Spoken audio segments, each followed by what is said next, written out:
नमस्कार, मैं दयाशंकर मिश्र। आज हम बात करेंगे आखिर इस देश में आरएसएस की भूमिका क्या है। आरएसएस जिसका अपना कोई अकाउंट नहीं है, जिसका कोई पंजीयन नहीं है, कैसे उसको चारों तरफ से महत्व देते हुए बीते 10 वर्षों में एक सांस्कृतिक संगठन के रूप में बदल दिया गया है। ऐसा संगठन जो लगातार संविधान का उल्लंघन कर रहा है। आरएसएस को महत्व देने की कोशिशों को बहुत ध्यान से समझने की जरूरत है। हमारे प्रधानमंत्री नरेंद्र मोदी स्पष्ट रूप से कहते हैं कि वह आरएसएस के स्वयंसेवक होने पर गर्व महसूस करते हैं। गृह मंत्री अमित शाह आरएसएस की सराहना करते हैं। प्रधानमंत्री, गृह मंत्री से लेकर शायद ही बीजेपी के भीतर कोई ऐसा बड़ा नेता हो जो आरएसएस की तारीफ ना करता हो, या जिसकी आरएसएस के स्वयंसेवक के रूप में तस्वीरें ना हो। नितिन गडकरी को आप देखिए, शिवराज सिंह चौहान को देखिए, सब राजनाथ सिंह को देखिए, सभी बड़े नेता आपको आरएसएस के स्वयंसेवक के रूप में अपने को प्रस्तुत करते समय भारी गर्व का अनुभव करते हैं। तो आरएसएस को किसके अनुकूल बात करनी चाहिए? आरएसएस को संविधान के अनुकूल बात करनी चाहिए, क्योंकि यह सभी नेता संविधान की शपथ लेते हैं और उसके अनुकूल लोकतंत्र को चलाने का काम कर रहे हैं। लेकिन आरएसएस क्या कर रहा है? हम यह बातचीत इसलिए भी नए साल में लेकर आए हैं क्योंकि यह आरएसएस का शताब्दी वर्ष होने जा रहा है। आरएसएस की स्थापना 1925 में हुई थी और अब 2025 में हम पहुंच चुके हैं। इस वर्ष बहुत सारे आरएसएस से जुड़े कार्यक्रम होंगे, आयोजन होंगे और धीरे धीरे आरएसएस के विचार व्हाट्सएप यूनिवर्सिटी से होते हुए आप तक पहले ही पहुंच रहे हैं। लेकिन इस वर्ष उनकी सप्लाई बहुत तेजी से बढ़ने वाली है, क्योंकि अब आरएसएस के शताब्दी वर्ष में उसके पास एक पूरा मीडिया है, गोदी मीडिया, जो केवल शब्दों को दोहराने का काम करता है। भारतीय मीडिया आईटी सेल का एक्सटेंशन है और इस एक्सटेंशन की सबसे ज्यादा जरूरत आरएसएस को थी। इसलिए आरएसएस पर सवाल उठने बंद हो गए हैं। आपकी विचार प्रक्रिया में कहीं कोई प्रश्न ही नहीं आता कि आरएसएस एक ऐसा संगठन है जो गांधी जी की हत्या में प्रतिबंधित रहा। नाथूराम गोडसे, आरएसएस से जुड़े तमाम लोग नाथूराम गोडसे की लगातार लगभग पूजा ही करते हैं, उनके समर्थन में बयान देते हैं। इस बात के स्पष्ट प्रमाण हैं कि आरएसएस का नाथूराम गोडसे से गहरा संबंध था। लेकिन आरएसएस लेकिन, किंतु, परंतु में अपनी जरूरत के हिसाब से कहीं नाथूराम गोडसे का उपयोग करता है और कहीं उनसे पल्ला झाड़ लेता है। जब जैसी जरूरत पड़ी वैसा आचरण, यही आरएसएस की सबसे बड़ी रीति और नीति रही है। हम विनोबा भावे को सुनेंगे, समझेंगे, तो हमें पता चलता है कि आरएसएस 1925 में अपने अस्तित्व के आने के बाद लगातार कैसे सांप्रदायिक गतिविधियों में शामिल रहा है। इस पर आप हमारा पुराना वीडियो जरूर देखिएगा। हम इसका लिंक डिस्क्रिप्शन बॉक्स में भी शेयर कर रहे हैं और आपकी स्क्रीन पर भी यह आ रहा है। इस वीडियो में आप समझ सकते हैं कि विनोबा ने कितने स्पष्ट तरीके से आरएसएस के बारे में बताया था। कांग्रेस आजादी की लड़ाई लड़ रही थी, तो आरएसएस अपने स्वयंसेवकों को ज्यादा से ज्यादा पुलिस और सेना में भर्ती करवाने पर जोर दे रहा था, ताकि सांप्रदायिक हिंसा की स्थिति में उसके स्वयंसेवक उसकी मंशा के अनुरूप काम कर सकें। तो यह तो आरएसएस का इतिहास है, जिसके बारे में सार्वजनिक रूप से बहुत सारी सामग्री मौजूद है। लेकिन इधर 10 वर्षों में आरएसएस ने क्या काम किया है, और आरएसएस की गतिविधियों को देखते समय एक सवाल को सबसे आगे रखिएगा कि आरएसएस का पंजीयन क्यों नहीं है, आरएसएस का रजिस्ट्रेशन क्यों नहीं है, आरएसएस का कोई बैंक खाता क्यों नहीं है, और आरएसएस इतनी बड़ी बड़ी गतिविधियां, बड़े पैमाने पर गतिविधियां, नागपुर में उसका मुख्यालय से लेकर अब तो देश भर में उसके आयोजन हो रहे हैं। तो कैसे वो आयोजन होते हैं? आज एक आम नागरिक छोटे से छोटे आयोजन के लिए कर चुकाता है, छोटे से छोटे आयोजन के लिए जीएसटी भरता है, छोटे से छोटे ट्रांजैक्शन के लिए बैंक में आने वाली हर रकम के लिए जवाबदेह है, खर्चे के लिए जवाबदेह है। लेकिन आरएसएस पर ऐसी कोई पाबंदी नहीं। तो आखिर आरएसएस का इतना विशाल संगठन कैसे चलता है? आरएसएस प्रमुख ने इंदौर में एक बयान दिया, और यह कार्यक्रम आरएसएस के शताब्दी वर्ष के सिलसिले में ही उसी से जुड़ा हुआ कार्यक्रम बताया जा रहा है। अखबारों में छपी खबर के अनुसार इसमें मोहन भागवत कह रहे हैं कि डंडा चलाने का उद्देश्य झगड़ा करना नहीं है, लेकिन कोई आ जाए तो इलाज जरूरी। आप इस बयान को ध्यान से सुनिए, कोई आ जाए तो इलाज जरूरी। अरे कौन आ जाए? क्या आप अपने स्वयंसेवकों को कानून हाथ में लेने को कह रहे हैं? इस भाषण में जो अखबारों में छपा है, उसमें लाठी के महात्म के बारे में बताया गया है।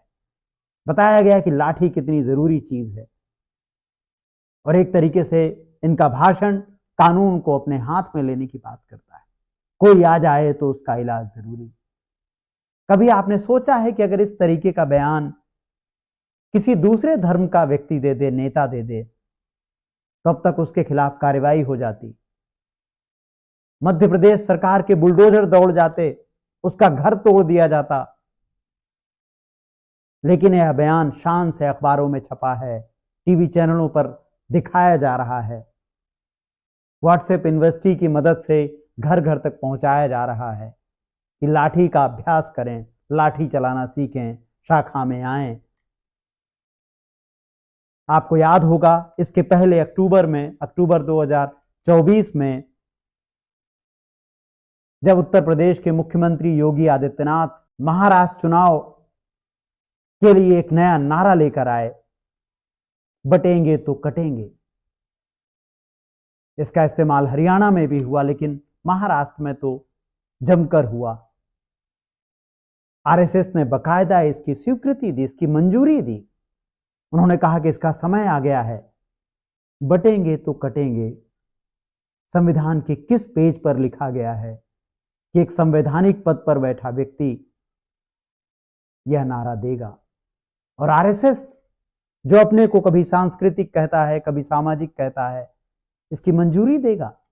कैसे कोई संगठन नफरत की बातों को इस तरह से सार्वजनिक रूप से कहता है और पूरा मीडिया उस पर सवाल करने की जगह उसका वाचन करता है?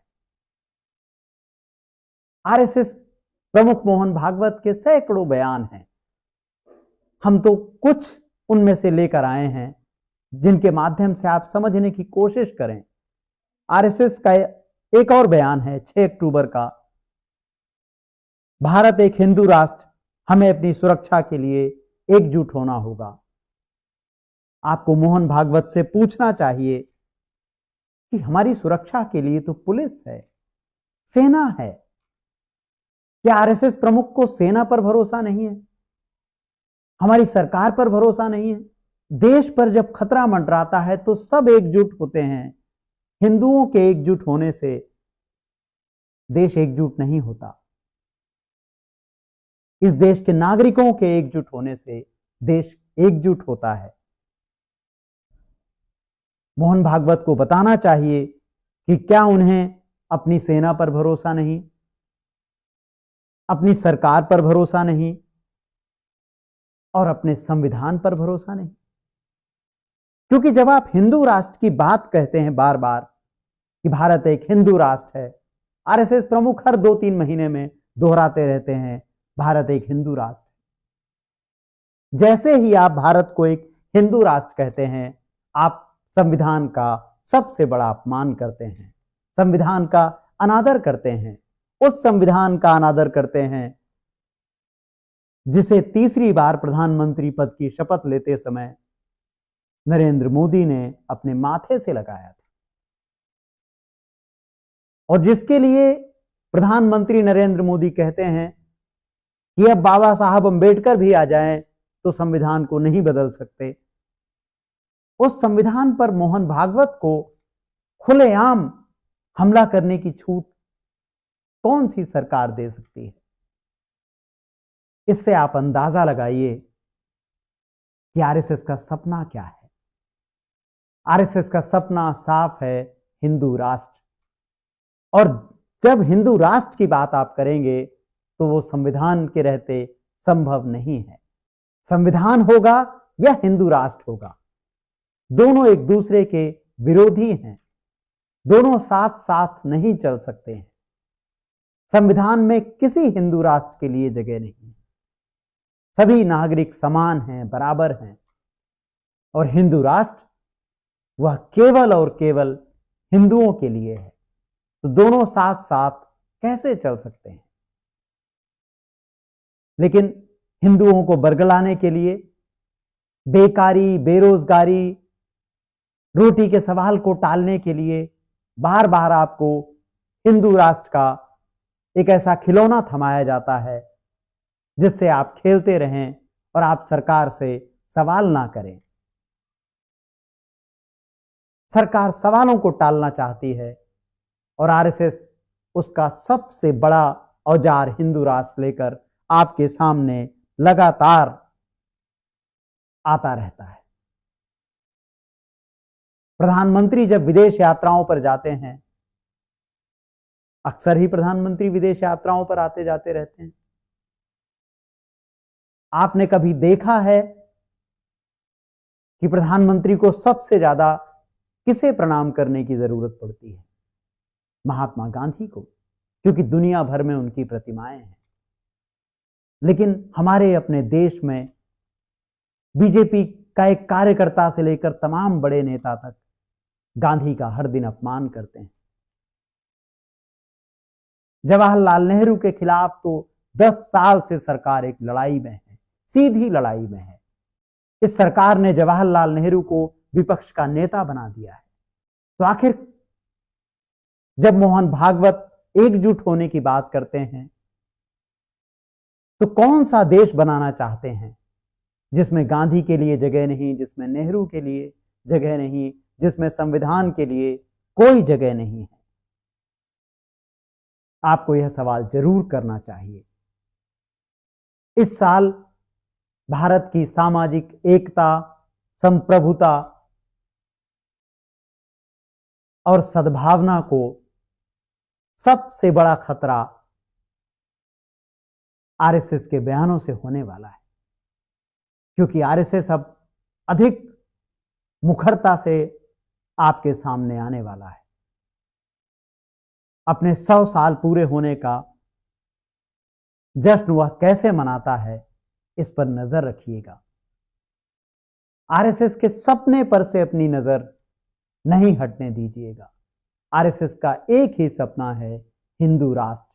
सारी तैयारी इसी हिंदू राष्ट्र की है। इसीलिए संविधान पर चुनाव के पहले चुन चुन कर हमले किए जाते हैं। तब मोहन भागवत कुछ क्यों नहीं बोलते? मोहन भागवत के बयान आपको याद होंगे। आरक्षण को लेकर कितनी मुखर आलोचना मोहन भागवत कर चुके हैं। चुनाव आते ही उनको पलटना पड़ता है। तो जो आरक्षण विरोधी है जो संविधान विरोधी है, जो लोकतंत्र विरोधी है, उसमें आपका भविष्य कैसा होगा आप समझ सकते हैं। आरएसएस के दृष्टिकोण, उनके भाषणों, उनकी सोच के प्रति सतर्क रहिए। अपने बच्चों को समझाइए कि वह अपना भविष्य बनाने पर ध्यान दें। आरएसएस की शाखा में जाकर, बजरंग दल की रैलियों में जाकर उनको कुछ नहीं मिलेगा, क्योंकि इस सरकार के तमाम बड़े नेताओं के बच्चे विदेशों में पढ़ते हैं, अच्छी शिक्षा लेते हैं, अच्छा करियर बनाते हैं, और आपके बच्चे कावड़ ढोने और नफरती रैलियों में पिसने के लिए तैयार रहते हैं। आज के इस वीडियो में बस इतना ही। लोकतंत्र, संविधान और नागरिक चेतना से जुड़े हमारे वीडियोस को लाइक कीजिए, सब्सक्राइब कीजिए, और संभव हो तो हमें ज्वाइन कीजिए। आर्थिक रूप से हमारा सहयोग कीजिए। लोकतंत्र की लड़ाई इस वक्त बेहद मुश्किल घड़ी में है। आप उनका समर्थन कीजिए जो आपके लोकतंत्र और संविधान के साथ हैं। नमस्कार।